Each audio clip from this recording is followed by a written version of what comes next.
ವೇದಿಕೆಯ ಮೇಲೆ ಉಪಸ್ಥಿತರಿರತಕ್ಕಂತಹ ಈ ಕಾಲೇಜಿನ ಪ್ರಾಂಶುಪಾಲರು ಹಾಗೂ ಪ್ರಾಂಶುಪಾಲರ ಸಂಘದ ಕಾರ್ಯದರ್ಶಿಗಳಾದಂತಹ ಶ್ರೀಯುತ ಬೈರೆಡ್ಡಿಯವರೇ ಮತ್ತು ಈ ಕಾಲೇಜಿನ ಅಧ್ಯಕ್ಷರಾಗಿರತಕ್ಕಂತಹ ಸುಜಾತಾ ಮೇಡಮ್ ಅವರೇ ಮತ್ತು ಈ ಒಂದು ಕಾರ್ಯಕ್ರಮಕ್ಕೆ ಆಗಮಿಸಿರುವಂತಹ ನಮ್ಮ ರಾಘವ ರೆಡ್ಡಿಯವರೇ ಹಾಗೂ ಸಂದೇಶ್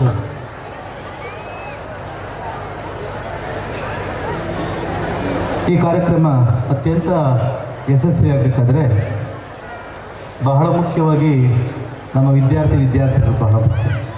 ಅತಿ ಹೆಚ್ಚಿನ ಸಂಖ್ಯೆಯಲ್ಲಿ ನೀವು ನಿಮ್ಮ ಪೋಷಕರನ್ನು ಕೂಡ ಕರ್ಕೊಂಡು ಬಂದು ಈ ಒಂದು ಕಾರ್ಯಕ್ರಮಕ್ಕೆ ಹಾಜರಾಗಿದ್ದೀರ. ಎಲ್ಲ ವಿದ್ಯಾರ್ಥಿಗಳೇ, ಈ ಒಂದು ಕಾರ್ಯಕ್ರಮಕ್ಕೆ ಮತ್ತು ಈ ಯಶಸ್ವಿಯಾಗಲಿಕ್ಕೆ ಸಹಕರಿಸಿರುವಂತಹ ಪ್ರತ್ಯಕ್ಷವಾಗಿ ಹಾಗೂ ಪರೋಕ್ಷವಾಗಿ ಇಲ್ಲಿಗೆ ನೆರವು ನೀಡಿರುವಂತಹ ಎಲ್ಲ ಈ ಹೊಸಕೋಟೆ ತಾಲೂಕಿನ ನಾಗರಿಕ ಬಂಧುಗಳೇ, ಮಾಧ್ಯಮ ಮಿತ್ರರೇ, ನಾನು ನಿಜವಾಗ್ಲೂ ಕೂಡ ಬಹಳ ಸಂತೋಷ ಆಗ್ತಿದೆ ಈ ಒಂದು ಕಾರ್ಯಕ್ರಮ ಭಾಗವಹಿಸಿ. ಬಹುಶಃ ನನ್ನ ಜೀವನದಲ್ಲಿ ಇದೆ ಮೊದಲ ದಿನ ಈ ಒಂದು ಸಂಜೆ ಹೊತ್ತಲ್ಲಿ ಕಾರ್ಯಕ್ರಮ ಭಾಗವಹಿಸಿರ್ತಕ್ಕಂಥ. ಯಾವ ಕಾರ್ಯಕ್ರಮಕ್ಕೂ ನಾನು ನೈಟಲ್ಲಿ ಭಾಗವಹಿಸಿರಲಿಲ್ಲ, ಅಂತಹ ಅವಕಾಶಗಳು ಕೂಡ ಬಂದಿರಲಿಲ್ಲ. ಇದೇ ಮೊದಲು ನನ್ನ ಜೀವನದಲ್ಲಿ ನಾನು 8th ಸ್ಟ್ಯಾಂಡರ್ಡ್ ಇದ್ದಂಥ 1984 ಅನಿಸುತ್ತೆ. ಆವಾಗ ನಮ್ಮ ಹೈಸ್ಕೂಲಲ್ಲಿ ಇದೇ ಥರ ಒಂದು ಗಣೇಶದ ವಾರ್ಷಿಕೋತ್ಸವ ನಡೀತಾ ಇತ್ತು. ಆ ಸಂದರ್ಭದಲ್ಲಿ ಹೈಸ್ಕೂಲ್ ಸಂದರ್ಭದಲ್ಲಿ ನಾನು ಸಂಜೆ ಕಾರ್ಯಕ್ರಮದಲ್ಲಿ ನಾವು ವಿದ್ಯಾರ್ಥಿಗಳ ದೇಶದಲ್ಲಿ ಭಾಗವಹಿಸಿದ್ವಿ. ಅದನ್ನು ಬಿಟ್ಟರೆ ಬಹುಶಃ ಇದೇ ನನಗೆ ಮೊದಲು ಅನಿಸುತ್ತೆ, ಇದೇ ಕೊನೆಯಲ್ಲೂ ಕೂಡ ಆಗ್ಬೋದು. ಬಹಳ ಸಂತೋಷ ಆಗ್ತಿದೆ, ಏಕೆಂದರೆ ಎಲ್ಲ ಹಬ್ಬದ ವಾತಾವರಣದಲ್ಲಿ ಇಡೀ ಕಾಲೇಜಿನ ಎಲ್ಲ ವಿದ್ಯಾರ್ಥಿಗಳು ಬಹಳ ರಂಗುರಂಗಿನಿಂದಾಗಿ ಈ ವಾರ್ಷಿಕೋತ್ಸವಕ್ಕೆ ನೀವು ಎಲ್ಲರೂ ಕೂಡ ಕಾರಣೀಭೂತರಾಗಿದ್ದೀರಿ. ಏಕೆಂದರೆ ಈ ಸಂಜೆ ಕಾರ್ಯಕ್ರಮ ಮಾಡಬೇಕಾದ್ರೆ ಅಷ್ಟೇ ಸುಲಭವಾದಲ್ಲ, ಬಹಳ ಧೈರ್ಯ ಬೇಕು.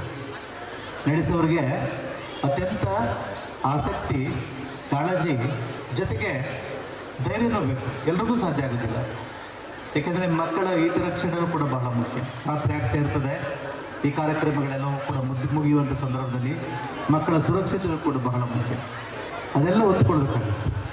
ಆ ದೃಷ್ಟಿಯಿಂದ ನಾನು ಹೇಳೋದು, ಈ ಎಲ್ಲ ಒಂದು ಕಾರ್ಯಕ್ರಮನ ಮಾಡೋದು ನಿಜವೂ ಅತ್ಯಂತ ಸುಲಭದ ಕೆಲಸ ಅಲ್ಲ. ಅದಕ್ಕೆ ಸಾಕಷ್ಟು ಮನ ಧನವನ್ನು ಎಲ್ಲವನ್ನೂ ಕೂಡ ಇಟ್ಕೊಂಡು ಮಾಡಬೇಕಾಗುತ್ತೆ. ಅಂಥದ್ದಲ್ಲಿ ಬೈರೆಡ್ಡಿಯವರು ಈ ಒಂದು ಸಾಹಸ ಕಾರ್ಯಕ್ಕೆ ಅವರು ಕೈ ಹಾಕಿದ್ದಾರೆ. ನಿಜವೂ ಕೂಡ ಅವರಿಗೆ ಅಭಿನಂದನೆಗಳನ್ನು ಹೇಳಕ್ಕೆ ಇಷ್ಟಪಡ್ತೀನಿ. ನಾನು ಈ ಒಂದು ಜಿಲ್ಲೆಗೆ ಬಂದು ಸುಮಾರು 1 ವರ್ಷ ಮೇಲಾಯಿತು. ಇದು 14ನೇ ತಿಂಗಳು. ಬಹುಶಃ ನಾನು ಜಿಲ್ಲೆಯ ಒಂದು ಸಣ್ಣ ವಿಚಾರದ ಬಗ್ಗೆ ಹೇಳ್ಬಿಡ್ತೀನಿ. ಉಪನಿರ್ದೇಶಕನಾಗಿ ಜಿಲ್ಲೆಯ ಪದವಿ ಪೂರ್ವ ಶಿಕ್ಷಣ ಇಲಾಖೆಯ ಉಪನಿರ್ದೇಶಕನಾಗಿ ಒಂದು ಮಾತನ್ನು ಹೇಳಿದೆ. ನನಗೆ ಈ ಒಂದು 4 ತಾಲೂಕುಗಳು ನನಗೆ ಬರುತ್ತೆ. ಗ್ರಾಮಾಂತರ ಜಿಲ್ಲೆಯಲ್ಲಿ 4. ಈ 4 ತಾಲೂಕುಗಳಲ್ಲಿ ಹೊಸಕೋಟೆನೇ ನಿಜವಾಗಲೂ ಕೂಡ ಅತಿ ಹೆಚ್ಚು ಕಾಲೇಜುಗಳು ಹೊಂದಿರತಕ್ಕಂಥ ಒಂದು ತಾಲೂಕು. ಅತಿ ಹೆಚ್ಚು, ಸುಮಾರು 29 ಪದವಿ ಪೂರ್ವ ಕಾಲೇಜುಗಳು. ಅದರಿಂದ ನನಗನ್ಸುತ್ತೆ ಹೊಸಕೋಟೆ ಎಲ್ಲ ರೀತಿಯ ವಿದ್ಯಾವನ್ನು ದಾನ ಮಾಡುವಂಥದ್ದಲ್ಲಿ, ಮಕ್ಕಳಿಗೆ ನೀಡುವುದರಲ್ಲಿ ಮುಂಚೂಣಿದೆ ಅಂತ ಹೇಳಿದ್ರೆ ತಪ್ಪಾಗಲ್ಲ. ಅತ್ಯಂತ ಕಾಲೇಜುಗಳಲ್ಲಿ ಸರ್ಕಾರಿಯ ಕಾಲೇಜುಗಳ ಜೊತೆಗೇ ಅನ್ಎಡೆಡ್ ಕಾಲೇಜುಗಳು ಕೂಡ ವಿದ್ಯಾರ್ಥಿಗಳ ಶೈಕ್ಷಣಿಕ ಹಿತದೃಷ್ಟಿಯಿಂದ ಉತ್ತಮ ಫಲಿತಾಂಶವನ್ನು ನೀಡೋದರಲ್ಲಿ ಸಹಕಾರಿಯಾಗ್ತಾ, ವಿದ್ಯಾರ್ಥಿಗಳಿಗೆ ಬೆಂಗಳೂರು ಒಳಗಡೆ ಹೋಗುವಂತಹ ವಿದ್ಯಾರ್ಥಿಗಳಿಗೆ ಇಲ್ಲೇ ಉತ್ತಮ ದರ್ಜೆಯ ವಿದ್ಯಾಭ್ಯಾಸವನ್ನು ನೀಡ್ತಕ್ಕಂಥದ್ದು, ಅದರಲ್ಲಿ ಈ ಎಲ್ಲ ಕಾಲೇಜುಗಳು ಸಹಕಾರಿಯಾಗುತ್ತೆ. ನನಗೆ ವಿದ್ಯಾವನ ಕಾಲೇಜಿಗೆ 1-2 ಮಾತು ಹೇಳಲೇಬೇಕು. ನಾನು ಈ ಒಂದು ಕಾಲೇಜಿಗೆ ಭೇಟಿ ಕೊಟ್ಟಂಥ ಸಂದರ್ಭದಲ್ಲಿ ಬೇರೆಡ್ಡವ್ರನ್ನ ಭೇಟಿ ಮಾಡಿದೆ ಲಾಸ್ಟ್ ಇಯರೇ. ಅವಾಗ ಅವ್ರು ಹೇಳಿದೆ, ನೋಡಿ, ಅವ್ರು ಹೇಳಿದ್ರು, ರಿಸಲ್ಟ್ ಎಷ್ಟಪ್ಪ ಅಂತಂದರೆ, ನಾನು ಬಂದಂಥ ಸಂದರ್ಭದಲ್ಲಿ ಈ ಜಿಲ್ಲೆ ಇಡೀ ರಾಜ್ಯದಲ್ಲಿ 11ನೇ ಸ್ಥಾನದಲ್ಲಿತ್ತು. ಕಳೆದ ಸಾಲಿನಲ್ಲಿ 8ನೇ ಸ್ಥಾನಕ್ಕೆ ದಾಖಲಾಗಿದೆ. ಅಂದರೆ ವಿದ್ಯಾರ್ಥಿಗಳು ನೀವೆಲ್ಲರೂ ಕೂಡ ಪರೀಕ್ಷೆಯಲ್ಲಿ ಚೆನ್ನಾಗಿ ಬರೆದಿದ್ದೀರಾ, ಉತ್ತಮವಾದಂಥ ರಿಸಲ್ಟ್ ದಾಖಲಿಸಿದೆ. ನಾನು ನನ್ನ ಉನ್ನತ ಅಧಿಕಾರಿಗಳು ಹೇಳಿದೆ, ಸರ್ ಈ ಸಂದರ್ಭದಲ್ಲಿ ಈ ವರ್ಷದಲ್ಲಿ ಈ ಹೊಸಕೋಟೆ ಮಾತ್ರ ಅಲ್ಲ, ಇಡೀ ಗ್ರಾಮಾಂತರ ಜಿಲ್ಲೆಯೇ ಅಟ್ಲೀಸ್ಟ್ 4ನೇ ಸ್ಥಾನದಲ್ಲಿ ಇರೋಕ್ಕೆ ನಾನು ಪ್ರಯತ್ನ ಪಡ್ತೀನಿ ಅಂತಕ್ಕಂಥದ್ದು. 4ನೇ ಸ್ಥಾನದಲ್ಲಿ, ಯಾಕೆಂದರೆ ನಿಮಗೆ ಗೊತ್ತಿದೆ ದಕ್ಷಿಣ ಕನ್ನಡ ಜಿಲ್ಲೆ, ಉಡುಪಿ ಇವು ಮುಂಚೂಣಿ ಸ್ಥಾನದಲ್ಲಿರ್ತದೆ. ಆದರೆ ನಮ್ಮ ಸ್ಥಾನ ಹೇಗಿರುತ್ತೆ ಅಂದರೆ 4ನೇ ಸ್ಥಾನದಲ್ಲಿ ನಿಜವಾಗ್ಲೂ ಕೂಡ ನಾನು ತಂದಿಡಿದು ಕೊಡ್ತೀನಿ ಅಂತಕ್ಕಂಥದ್ದನ್ನು ಅವರು ಭರವಸೆ ಕೊಟ್ಟೆ. ಯಾಕಪ್ಪ ಈ ಮಾತನ್ನು ಹೇಳ್ತೀನಿ ಅಂತಂದರೆ, ಏನು ಸರ್ 4ನೇ ಸ್ಥಾನ, ನೀವೊಂದು ಘಟನೆಯನ್ನು ನಾನು ಹೇಳೋಕ್ಕೆ ಇಷ್ಟಪಡ್ತೀನಿ, ಅದನ್ನು ಯಾವಾಗಲೂ ಕೂಡ ಹೇಳ್ತಾ ಇರ್ತೀನಿ. 2ನೇ ಪ್ರಪಂಚ ಯುದ್ಧ ನಿಮ್ಗೆ ಗೊತ್ತಿದೆ. 2ನೇ ಪ್ರಪಂಚ ಯುದ್ಧ ಸ್ಟಾರ್ಟ್ ಆದ ಸಂದರ್ಭದಲ್ಲಿ ಜಪಾನ್ ನಿರ್ನಾಮ ಆಗೋಗುತ್ತೆ. ಕಂಪ್ಲೀಟ್ ಯುದ್ಧದಲ್ಲಿ ಸೋತು ಸುಣ್ಣ ಆಗೋಗುತ್ತೆ. ಅಮೆರಿಕದವ್ರು ಎಲ್ಲ ಬಾಂಬ್ಗಳು ಹಿರೋಶಿಮಾ ನಾಗಸಾಕಿಗಳ ಮೇಲೆ ಹಾಕಿ ಕಂಪ್ಲೀಟ್ ಇಡೀ ನಾಗರಿಕತೆಯನ್ನೆಲ್ಲ ಸುಟ್ಟು ಭಸ್ಮ ಮಾಡಿಬಿಡ್ತಾರೆ. ಅಂಥ ಸಂದರ್ಭದಲ್ಲಿ ಅಲ್ಲಿನ ರಾಜ ಎಲ್ಲ ಜ್ಞಾನಿಗಳನ್ನು ಒಂದು ಕಡೆ ಕಲೆ ಹಾಕ್ತಾರೆ. ಒಂದು ಸರಿ ಬನ್ನಿ ಎಲ್ಲರೂ ಕೂಡ ಭೇಟಿ ಮಾಡಿ ಒಂದು ಸರಿ ನಾವು ಈ ಒಂದು ದೇಶದ ಅಭಿವೃದ್ಧಿಗೋಸ್ಕರ ನಾವು ಮಾತಾಡಬೇಕಾಗಿದೆ, ಡಿಸ್ಕಷನ್ ಮಾಡಬೇಕಾಗಿದೆ. ಎಲ್ಲ ಜನರು ಕೂಡ ನಾಶ ಆಗಿದ್ದಾರೆ. ಕಂಪ್ಲೀಟ್ ಎಲ್ಲರೂ ಕೂಡ ಎಲ್ಲ ಕಡೆ ಬಡತನ, ಆಹಾರದ ಕ್ಷೋಭೆ, ಆಹಾರ ಇಲ್ಲೂ ಇಲ್ಲ, ಬಟ್ಟೆ ಹಸಿವು ಎಲ್ಲ ಕಡೆ ಇದೆ. ಎಷ್ಟೋ ಜನಗಳು ರೋಗದಿಂದ ಹರಳಾಡ್ತಾ ಇದ್ದಾರೆ, ಕೈಕಾಲು ಕಳ್ಕೊಂಡ್ರೆ ಎಷ್ಟೋ. ಇಂಥ ಸಂದರ್ಭದಲ್ಲಿ ಜಪಾನ್ ರಾಜ ಅಲ್ಲಿರ್ತಕ್ಕಂಥ ಜ್ಞಾನಿಗಳನ್ನು, ಶಿಕ್ಷಕ ತಜ್ಞರನ್ನು ಎಲ್ಲರನ್ನೂ ಕೂಡ ಕರೆದು ಒಂದು ಸಮಾವೇಶ ಮಾಡ್ತಾರೆ. ಸುಮಾರು ಅದು 1 ವಾರಗಳ ಕಾಲ ಅದೊಂದು ಸಭೆ ನಡೀತಾ ಹೋಗ್ತದೆ. ಏನಪ್ಪ ಅಂತಂದರೆ, ನಮ್ಮ ದೇಶವನ್ನು ಮುಂದುವರಿದ ದೇಶವನ್ನು ಮಾಡಬೇಕಾಗಿದೆ, ನಮ್ಮ ಕೆಲಸ ಅದು. ಏನು ಮಾಡೋಣ, ಕೊನೆಗೆ ಎಲ್ಲರೂ ಕೂಡ ಡಿಸ್ಕಷನ್ ಆಗ್ತಾ ಹೋಗ್ತದೆ. ಕೊನೆಗೆ ಒಂದು ಮಾತು ಹೊರಬರುತ್ತೆ ಅವನ ಬಾಯಿಂದ. ಅದೇನಪ್ಪ ಅಂತಂದರೆ, ನನ್ನ ದೇಶ ಇನ್ನು 50 ವರ್ಷಗಳಲ್ಲಿ ನಂಬರ್ 2 ಇರಬೇಕು ಅಂತಕ್ಕಂಥ ಹೇಳಿಕೆ ಕೊಡ್ತೀನಿ. ಪ್ರೆಸ್ ಕಾನ್ಫರೆನ್ಸ್ ಇರುತ್ತೆ. ಅವಾಗ ರಾಜ ಏನು ಹೇಳ್ತಾನಪ್ಪ ಅಂದರೆ, ಹಕಿಹಿಟೋ ಅಂತ ಕಾಣಿಸೋದು ನಾನು ಮರೆತುಬಿಟ್ಟಿದ್ದೀನಿ. ಹಕಿಹಿಟೋ ಜಪಾನ್ ರಾಜ ಏನು ಪ್ರೆಸ್ ಕಾನ್ಫರೆನ್ಸ್ಗೆ ಹೇಳ್ತಾನಪ್ಪ ಅಂದರೆ, ನನ್ನ ದೇಶ ಇನ್ನು 50 ವರ್ಷಗಳಲ್ಲಿ ನಂಬರ್ 2 2ನೇ ಸ್ಥಾನ.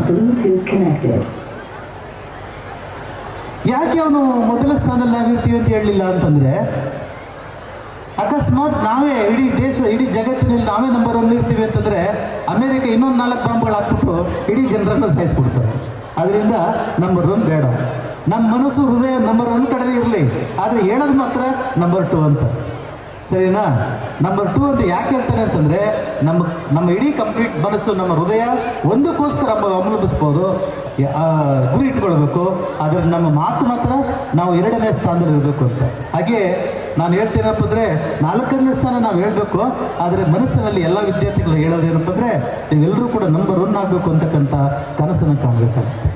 ಈ ಸಂದರ್ಭದಲ್ಲಿ ನಾನು ಈಗ ತಾನೇ ಬೈರೆಡ್ಡಿಯವರು ಹೇಳ್ಕೊಂಡ್ರು, ಸರ್ ನಮ್ಮ ಕಾಲೇಜಿಗೆ ತುಂಬ ಚೆನ್ನಾಗಿ ಪ್ರಗತಿ ಹೊಂದ್ತಾ ಇದೆ, ಸ್ಟ್ರೆಂತ್ ಕೂಡ ಜಾಸ್ತಿ ಆಗ್ತಾ ಇದೆ. ಇಂಥ ಸಂದರ್ಭದಲ್ಲಿ ನಮಗೊಂದು ಪ್ರಾಕ್ಟಿಕಲ್ ಎಕ್ಸಾಮ್ ಸೆಂಟರ್ ಕೊಡಬೇಕು ಅಂತಕ್ಕಂಥದ್ದು ನಾನು ಹೇಳಿದೆ. ಅವ್ರಿಗೆ ಈ ವರ್ಷದಿಂದಲೇ ಇಲ್ಲೇ ವಿದ್ಯಾರ್ಥಿಗಳು ಬರೆಯುವ ಹಾಗೆ ಪ್ರಾಕ್ಟಿಕಲ್ ಎಕ್ಸಾಮ್ನ ಇಲ್ಲೇ ಬರೆಯುವ ಹಾಗೆ ನಾನು ಅವರಿಗೆ ಅನುಕೂಲವನ್ನು ಕೂಡ ಮಾಡಿಕೊಟ್ಟಿದ್ದೀನಿ. ಸೊ ನನ್ನ ಉದ್ದೇಶ ಏನಪ್ಪ ಅಂದರೆ, ಆದಷ್ಟು ಕೂಡ ಎಲ್ಲ ಕಾಲೇಜಿನ ವಿದ್ಯಾರ್ಥಿಗಳ ಅನುಕೂಲ ಹಾಗಾಗಿ ಇನ್ನೊಂದು ಸೆಂಟರ್ನು ಕೂಡ ಪಕ್ಕದಲ್ಲಿ ವಿದ್ಯಾರ್ಥಿಗಳಿಗೆ ದೇವಲಾಪುರ ಇವರನ್ನೇ ನಾನು ಸೆಕ್ರೆಟರಿಯನ್ನಾಗೂ ಕೂಡ ಮಾಡಿದೆ. ಈ ಸಂದರ್ಭದಲ್ಲಿ ಈ ವರ್ಷದಲ್ಲಿ ಹೊಸಕೋಟೆ ಇರ್ತಕ್ಕಂಥ ಎಲ್ಲ ಪ್ರಾಂಶುಪಾಲರನ್ನು ನಾನು ಹೆಚ್ಚಿಗೆ ಇಟ್ಕೊಂಡಿದ್ದೀನಿ. ಅಧ್ಯಕ್ಷರು ಕೂಡ ಇವರೇ, ಸೆಕ್ರೆಟರಿ ಕೂಡ ಇದ್ದಾರೆ, ಎಕ್ಸಾಮು ಕೂಡ ಇವರನ್ನೇ ಈ ಹೊಸಕೋಟೆ ತಾಲೂಕಿನ ಪ್ರಾಂಶುಪಾಲರನ್ನು ಮಾಡಿದ್ದೀನಿ. ಕೆಲವರಿಗೆ ಬೇಜಾರಾಯಿತು, ನೆಲಮಂಗದವ್ರಿಗೆ, ಏನು ಬರೀ ಹೊಸಕೋಟೆಯವ್ರನ್ನೇ ತಗೊಂಡಿದ್ದೀರಾ ಅಂತ. ಯಾಕೆಂದರೆ ಧೈರ್ಯನೂ ಬೇಕು, ಆ ಕೆಲಸ ಮಾಡಬೇಕಾದ್ರೆ ಧೈರ್ಯನೂ ಕೂಡ ಬೇಕಾಗುತ್ತೆ. ಸೊ ಇವರನ್ನು ಸೇರಿಸ್ಕೊಂಡು ನಾನು ಈ ಒಂದು ಸಂಘವನ್ನು ಕೂಡ ಮಾಡಿದ್ದೀವಿ. ಈ ಪ್ರಾಂಶುಪಾಲರ ಸಂಘ ಅತ್ಯಂತ ಯಶಸ್ವಿಯಾಗಿ ಎಲ್ಲ ಕಾರ್ಯಕ್ರಮಗಳನ್ನು, ಬಹುಶಃ ಎಕ್ಸಾಮ್ ಆಗಿರ್ಬೋದು, ಕ್ರೀಡೆ ಆಗಿರ್ಬೋದು, ಜಿಲ್ಲಾ ಮಟ್ಟದ್ದು, ತಾಲೂಕು ಮಟ್ಟದ್ದು ಸಾಂಸ್ಕೃತಿಕ ಕಾರ್ಯಕ್ರಮಗಳ ಒಂದು ಸ್ಪರ್ಧೆಗಳನ್ನು ಕೂಡ ಮಾಡಿ ಇನ್ನೇನೋ ಕೊನೆಯ ಹಂತಕ್ಕೆ ಬಂದಿದ್ದೀವಿ. ಇನ್ನೇನೋ ಈ ಸಂದರ್ಭದಲ್ಲಿ ಮುಕ್ತಾಯದ ಹಂತ ಡಿಸೆಂಬರ್ ನಮ್ಮ ಎಲ್ಲ ಪೋರ್ಷನ್ಸ್ಗಳು ಕೂಡ ಮಾಡಬೇಕು ಅಂತೇಳಿ ಈಗಾಗಲೇ ಆದೇಶ ಆಗಿದೆ. ಇನ್ನು ಜನವರಿ ತಿಂಗಳಿಂದ ಪ್ರಾಕ್ಟಿಕಲ್ ಎಕ್ಸಾಮ್ ಸ್ಟಾರ್ಟ್ ಆಗುತ್ತೆ. ಫೆಬ್ರವರಿಗೆ ಪ್ರಥಮ PUC ಪರೀಕ್ಷೆಗಳು, ಮಾರ್ಚ್ ನಿಮ್ಗೆ ಗೊತ್ತಿದ್ದಾಗಲೇ ಈಗ ಎಕ್ಸಾಮ್ 1 ಕೂಡ ಸ್ಟಾರ್ಟ್ ಆಗುತ್ತೆ. ವಿದ್ಯಾರ್ಥಿಗಳು, ನಾನು ಈ ಮೂಲಕ ಕೇಳ್ಕೊಳ್ಳಿದ್ದಿಷ್ಟೇ, ನಾನು ಹೆಚ್ಚು ಮಾತಾಡೋಕ್ಕೆ ಇಷ್ಟಪಡಲ್ಲ. ಕಾರಣ ಏನಪ್ಪ ಅಂದರೆ ನಿಮಗೆ ಗೊತ್ತಿದೆ, ನೀವು ಎಲ್ಲ ನೆರೆದಿರ್ತಕ್ಕಂಥದ್ದು ಅತ್ಯಂತ ರಂಗಾಗಿ ನೀವು ಬಂದಿದ್ದೀರಾ. ಕಾರಣ ಏನಪ್ಪ ಅಂದರೆ ಈ ವೇದಿಕೆಯಲ್ಲಿ ನಮ್ಮ ಭಾಷಣಗಳನ್ನು ಮುಗಿದ ನಂತರ ಅದೇ ಬಹಳ ಅತ್ಯಂತ ಕೇಂದ್ರ ಯಾವುದು, ಈ ಒಂದು ನೀವು ಏನು ಇಲ್ಲಿ ಡಾನ್ಸು, ನೃತ್ಯ, ಗಾಯನ, ಸಂಗೀತ ಇದೇ ಬಹಳ ಮುಖ್ಯವಾದದ್ದು. ಅದನ್ನು ಕಾತರಾಗಿರ್ತೀರ ಆ ಸಂದರ್ಭ. ಹಾಗಾಗಿ ನಾನು ಹೆಚ್ಚಿನ ಮಾತಾಡೋಕ್ಕೆ ಇಷ್ಟಪಡಲ್ಲ. ಕೊನೆಗೆ ಒಂದೇ ಒಂದು ಸರಿ ನಾನು ಕೇಳ್ಕೊಳ್ಳೋದೇನಪ್ಪ ಅಂದರೆ ತಮ್ಮಲ್ಲಿ ನಮ್ಮ ಎಲ್ಲ ವಿದ್ಯಾರ್ಥಿಗಳಲ್ಲಿ ಕೇಳ್ಕೊಳ್ಳೋದೇನಪ್ಪ ಅಂದರೆ ನೀವು ಈ ವರ್ಷ ನಮ್ಮ ಜಿಲ್ಲೆಯನ್ನು, ಗ್ರಾಮಾಂತರ ಜಿಲ್ಲೆಯನ್ನು ನಂಬರ್ 1 ಸ್ಥಾನಕ್ಕೆ ತಂದು ನಿಲ್ಲಿಸಬೇಕಾದ್ರೆ ನೀವು ಇವತ್ತಿನಿಂದಲೇ ಶ್ರಮಪಟ್ಟು ಆದಷ್ಟು ಕೂಡ ನಿಮ್ಮ ಪುಸ್ತಕದ ಕಡೆಗೆ ನಿಮ್ಮ ಗಮನವಿರಿಸಿ. ಇದೆ ನಿಮಗೆ ಗೊತ್ತಿದೆ, ನನಗೆ ಗೊತ್ತಿದೆ, ನೀವೆಲ್ಲರೂ ಕೂಡ ಹೆಚ್ಚಿನದಾಗಿ ಮೊಬೈಲನ್ನು ಬಳಸ್ತೀರ. ನಮಗೆ ಸಿಕ್ಕಿರ್ತಕ್ಕಂಥ 20ನೇ ಸಂಚಿಕೆಯಲ್ಲಿ ಸಿಕ್ಕಿರ್ತಕ್ಕಂಥ ಅಪಾಯಕಾರಿ ವಸ್ತು ಯಾವುದಪ್ಪ ಅಂದರೆ ಈ ಆಂಡ್ರಾಯ್ಡ್ ಮೊಬೈಲ್. ಆ ಮೊಬೈಲ್ ಹೇಗೆ ಸಿಕ್ಕಿದೆ ಅಂದರೆ ಒಂದು ಅತ್ಯಂತ ಉತ್ತಮವೂ ಕೂಡ ಆಗುತ್ತೆ ನಾವು ಬಳಸ್ಕೊಂಡ ಹಾಗೆ. ನಾವು ಕೆಟ್ಟ ದಾರಿನೂ ಹಿಡಿಬಹುದು, ಅದರಿಂದ ಬಳಸ್ಕೊಂಡು ಉಪಯೋಗವನ್ನು ಪಡ್ಕೊಂಡು ಉತ್ತಮ ಜೀವನವನ್ನು ಕೂಡ ಆಗ್ಬೋದು. 2 ರೀತಿಯಲ್ಲೂ ಕೂಡ ಇದೆ. ಒಂದು ಅತ್ಯಂತ ದುರಂತದ ಕಡೆಗೆ ಮೊಬೈಲ್ ಹಿಡ್ಕೊಂಡ್ರೆ ತಲೆ ತಗ್ಗಿಸ್ಕೊಂಡೇ ಇರಬಹುದಾಗುತ್ತೆ. ಆದ್ದರಿಂದ ನಾನು ಈ ಸಂದರ್ಭದಲ್ಲಿ ನಿಮ್ಗೆ ಹೇಳೋದೇ ಕಿವಿ ಮಾತೇನಪ್ಪ ಅಂದರೆ ಈ ಪರೀಕ್ಷೆಗಳು ಹತ್ತಿರ ಆಗ್ತಾ ಇದೆ. ಮೊಬೈಲ್ಗಳಿಂದ ದೂರ ಇರಿ, TV ಮಾಧ್ಯಮಗಳಿಂದ ದೂರ ಇರಿ. ಆದಷ್ಟು ಕೂಡ ಅವೆಲ್ಲ ಮನೋರಂಜನೆಗಳು ಇರಬೇಕು. ಮನುಷ್ಯನಿಗೆ ಮನೋರಂಜನೆಗಳು ಬಹಳ ಮುಖ್ಯ. ನಾನು ಹೇಳ್ತಾ ಇದ್ದೀನಿ, ಸಾಂಸ್ಕೃತಿಕವಾಗಿ ನಮ್ಮ ಭಾರತ ಅತ್ಯಂತ ಸಮೃದ್ಧವಾದಂಥ ರಾಷ್ಟ್ರ. ಈಗ ತಾನೇ ಒಂದು ನೃತ್ಯ ರೂಪಕವನ್ನು ನಾವು ನೋಡಿದ್ವು, ಮಹಾಭಾರತ. ಇವತ್ತು ಕೂಡ ಎಷ್ಟೋ ಶತಮಾನಗಳಾದರೂ ಕೂಡ ನಮ್ಮ ಮೈ ಒಳಗಡೆ, ನಮ್ಮ ರಕ್ತದಲ್ಲಿ ಇಂತಹ ಎಲ್ಲ ಘಟನೆಗಳು ನಮ್ಮನ್ನು ಮನುಷ್ಯನಾಗಿ ರೂಪಿಸ್ತಾ ಹೋಗಿವೆ. ಅದರಿಂದಲೇ ನಮ್ಮ ಭಾರತ ಅತ್ಯಂತ ಸಾಂಸ್ಕೃತಿಕ ನಾಡು ಅಂತ ಕರೆಸಲು ವಿವಿಧ ಸಂಸ್ಕೃತಿಗಳು ನಮ್ಮಲ್ಲಿ ಅನಾವರಣಗೊಳಗೊಂಡಿದೆ. ಅದೆಲ್ಲವನ್ನು ಕೂಡ ಲೀನಗೊಳ್ಳುತ್ತಾ ನಮ್ಮ ದೇಶ ಏನಾಗಿದೆ ಅಂದರೆ ಎಲ್ಲ ಸಂಸ್ಕೃತಿಗಳು ಎಲ್ಲರೂ ಕೂಡ ದಾಳಿಕೋರರು ನಮ್ಮ ದೇಶದ ಮೇಲೆ ಎಲ್ಲರೂ ಕೂಡ ಆಕ್ರಮಣ ಮಾಡಿದ್ರು. ಅದೆಲ್ಲವನ್ನು ಕೂಡ ತನ್ನಲ್ಲಿಯೇ ಲೀನ ಮಾಡಿಕೊಳ್ತಾ ತಾನು ತನ್ನ ಸಂಸ್ಕೃತಿಯನ್ನು ಎಂದೂ ಕೂಡ ಬಿಟ್ಕೊಳ್ಳದೇನೆ, ನಾಶ ಆಗದೇನೆ ಅತ್ಯಂತ ಸುಂದರವಾದಂಥ ಸಂಸ್ಕೃತಿಯನ್ನು ನಮ್ಮ ದೇಶ ಹೊಂದಿದೆ. ಅದಕ್ಕಾಗಿಯೇ ನಾವು ಹೇಳೋದು, ಯಾವಾಗಲೂ ಹೇಳ್ತಾರೆ, ಕುವೆಂಪು ಮಾತಾಡ್ತಾರೆ ಏನಪ್ಪ ಅಂದರೆ ಸರ್ವ ಜನಾಂಗದ ಶಾಂತಿಯ ತೋಟ. ಇದೊಂದು ಅತ್ಯಂತ ಸುಂದರವಾದ ತೋಟ. ಇಲ್ಲಿ ನಾವು ಯಾರೂ ಕೂಡ ಸೌಹಾರ್ದತೆಯಿಂದ, ಅತ್ಯಂತ ಶಾಂತಿಯಿಂದ, ಸಹಬಾಳ್ವೆಯಿಂದ ನಾವೆಲ್ಲರೂ ಬದುಕುವಂಥದ್ದನ್ನು ನಮ್ಮ ದೇಶ ಹೇಳ್ಕೊಟ್ಟಿದೆ, ಇಡೀ ಜಗತ್ತಿಗೆ ಸಾರಿದೆ. ಆ ದೃಷ್ಟಿಯಿಂದ ಇಂಥ ಸಂಸ್ಕೃತಿಯನ್ನು ನಾವು ಬೆಳೆಸೋಣ, ಜೊತೆಗೆ ನಮ್ಮ ಉಸಿರನ್ನಾಗಿ ಮಾಡಿಕೊಳ್ಳೋಣ ಅಂತಕ್ಕಂಥ ಮಾತನ್ನು ನಾ ಈ ಸಂದರ್ಭದಲ್ಲಿ ಹೇಳ್ತಾ, ಮತ್ತೆ ಇನ್ನೊಂದು ಸರಿ ಹೇಳೋದೇನಪ್ಪ ಅಂದರೆ ಫಲಿತಾಂಶ ಮುಂದೇನು ಎಕ್ಸಾಮ್ ಇನ್ನೊಂದು 2 ತಿಂಗಳಲ್ಲಿ ನಡೀತದೆ. ಎಲ್ಲರೂ ಕೂಡ ಕಾಲೇಜುಗಳಿಗೆ ದಾಖಲಾಗಿ, ಅಂದರೆ ಅಟೆಂಡೆನ್ಸ್ ಎಲ್ಲರೂ ಕೂಡ ಇರಬೇಕು. ಸೊ ಎಲ್ಲರೂ ಕೂಡ ಚೆನ್ನಾಗಿ ಓದಿ ಫಲಿತಾಂಶವನ್ನು ಉತ್ತಮಪಡಿಸಿಕೊಳ್ಳೋಕ್ಕೆ ನಾನು ಈ ಮೂಲಕ ತಮ್ಮಲ್ಲಿ ಮತ್ತೊಮ್ಮೆ ಕೇಳ್ಕೊಳ್ತಾ, ಇವತ್ತೆಲ್ಲ ಅತ್ಯಂತ ಸುಂದರವಾಗಿ ಹಬ್ಬದ ವಾತಾವರಣದಲ್ಲಿ ಇವೆಲ್ಲ ಕಡಿದಿರ. ನಾನು ನಿಜವಾಗ್ಲೂ ಕೂಡ ಈ ಒಂದು ಸಂಜೆ ನಿಜವಾಗ್ಲೂ ಕೂಡ ನಮ್ಮ ಬೈರಡ್ಡವರಿಗೆ ಥ್ಯಾಂಕ್ಸ್ ಹೇಳೋಕ್ಕೆ ಇಷ್ಟಪಡ್ತೇನೆ. ನನಗೂ ಕೂಡ ಈ ಒಂದು ಸ್ಟೇಜಲ್ಲಿ ಕರ್ಕೊಂಡು ನನ್ನ ಕಣ್ಣುಗಳಿಗೆ ಇಂಥ ಮೋಹಕವಾದಂತಹ ಸ್ಟೇಜಲ್ಲಿ ನನ್ನನ್ನು ಇಳಿಸಿದ್ದೀರ. ನಾನು ಕರ್ಕೊಂಡ್ಬಂದು ನಾನು 2 ಮಾತನಾಡೋಕ್ಕೆ ಕಾರಣೀಭೂತರಾದಂಥ ತಮ್ಮೆಲ್ಲರೂ ಕೂಡ ನಾನು ವಂದನೆ ತಿಳಿಸ್ತಾ, ಮತ್ತು ನಿಮ್ಮೆಲ್ಲರೂ ಕೂಡ ಈ ಒಂದು ಕಾರ್ಯಕ್ರಮ ಚೆನ್ನಾಗಾಗಲಿ, ಜೊತೆಗೆ ನಿಮ್ಮೆಲ್ಲರೂ ಕೂಡ ಒಳ್ಳೆಯದಾಗಲಿ ಅಂತ ನಾನು ನಿಮ್ಮೆಲ್ಲರೂ ಕೂಡ ಹಾರೈಸ್ತಾ, ಮತ್ತೆ ಫಲಿತಾಂಶ ಉತ್ತಮಪಡಿಸ್ಕೊಳ್ಳಿ. ನೀವೆಲ್ಲ ಕಷ್ಟಪಟ್ಟು, ಪೋಷಕರು ಕೂಡ ಅಷ್ಟೇ, ನಿಮ್ಮ ವಿದ್ಯಾರ್ಥಿಗಳಿಗೆ 2 ತಿಂಗಳು ಅವ್ರಿಗೆ ಏನೋ ಕೆಲಸ ಕೊಡಬೇಡಿ, ಓದೋದೊಂದೇ ಕೆಲಸ ಅಂತ ಇಟ್ಕೊಳ್ಳಿ ಅಂತ ಹೇಳಿ ನೀವು ಕೂಡ ಅವ್ರಿಗೆ ಮಾರ್ಗದರ್ಶನ ನೀಡಬೇಕಾಗುತ್ತೆ. ಪೋಷಕರು ಹೇಗಪ್ಪ ಅಂದರೆ ವಿದ್ಯಾರ್ಥಿಗಳಿಗೆ ಅಂದರೆ ಒಂದೇ ಒಂದು ಸಣ್ಣ ಎಕ್ಸಾಂಪಲ್ ಹೇಳ್ಬಿಡ್ತೀನಿ. ಪೋಷಕರು ಯಾವ ರೀತಿ ಅಂದರೆ, ಒಬ್ಬರು ನಾನು ಒಂದ್ಸರಿ ದೇವನಹಳ್ಳಿಯಲ್ಲಿ ಒಂದು ಭಾಷಣ ಮಾಡುವ ಸಂದರ್ಭದಲ್ಲಿ, ಸರ್ ನಮ್ದು ಏನು ಕೆಲಸ ಇಲ್ಲ ಸರ್, ಎಲ್ಲ ನಿಮ್ಮದೇ ಅಂದ್ಬಿಟ್ರು. ವಿದ್ಯಾರ್ಥಿಗಳ ನಮ್ದೇನಿಲ್ಲ ಸರ್, ಎಲ್ಲ ಗುರುಗಳದ್ದು ನಿಮ್ಮದೇ ಅಂತ ಅಂದ್ಬಿಟ್ರು. ಇಲ್ಲ, ಪೋಷಕರು ಏನಪ್ಪ ಅಂದರೆ, ನಾನು ಒಂದು ಸಣ್ಣ ಉದಾಹರಣೆ ಹೇಳ್ತೀನಿ. ಒಬ್ಬ ಬಿಲ್ ವಿದ್ಯೆ ಮಾಡುವವನಿದ್ದಾನೆ ಅಂತ ತಿಳ್ಕೊಳ್ಳಿ, ಆರ್ಚರ್. ಅವನು ತನ್ನ ಬಿಲ್ಲಿಗೆ ಬಾಣವನ್ನು ಹೂಡಿ ಒಂದು ಗುರಿಯನ್ನು ಅಥವಾ ಒಂದು ಫಲವನ್ನು ಅವನು ಕೇಳಬೇಕಾಗುತ್ತೆ. ಆ ಬಾಣ ಯಾರಪ್ಪ ಅಂದರೆ ವಿದ್ಯಾರ್ಥಿಗಳು, ಮತ್ತು ಹೂಡೋರು ಯಾರಪ್ಪ ಅಂತಂದರೆ ಅದು ಶಿಕ್ಷಕರೇ. ಆದರೆ ಬಿಲ್ ಯಾರಪ್ಪ ಅಂದರೆ ಅದು ಪೋಷಕರು ಮಾತ್ರ. ತಮ್ಮ ಕೆಲಸ ಇಲ್ಲದೆ ಇರ್ಬೋದು, ಪಾತ್ರ ಇಲ್ಲ ಅಂತಲ್ಲ. ನಿಮ್ಮ ಮೂಲಕ ವಿದ್ಯಾರ್ಥಿಗಳು ಗುರಿಯನ್ನು ತಲುಪ್ತಾರೆ.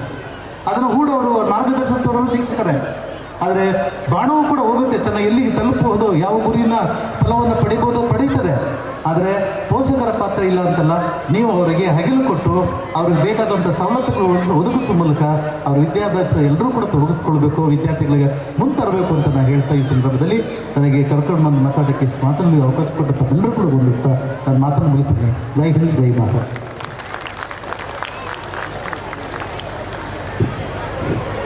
ಮೋಹನ್ ಸರ್ ಅವರನ್ನು ನಾನು ಹೋದ ವರ್ಷ ನೆಲಮಂಗಲದಲ್ಲಿ ಆಂಗ್ಲ ಭಾಷಾ ಶಿಬಿರ ನಡೆದಾಗ ಅಲ್ಲಿ ಭೇಟಿ ಮಾಡಿದ್ದೆ. ಅಲ್ಲಿ ಎಲ್ಲ ಶಿಕ್ಷಕರು ಮತ್ತು ಅಲ್ಲಿ ಬಂದಿದ್ದಂಥ ಪದಾಧಿಕಾರಿಗಳು ಇವರು ಎಷ್ಟು ಕಾರ್ಯಪ್ರವೃತ್ತರು, ನಿಷ್ಠಾವಂತರು ಅನ್ನೋದನ್ನು ಹೇಳಿದರು.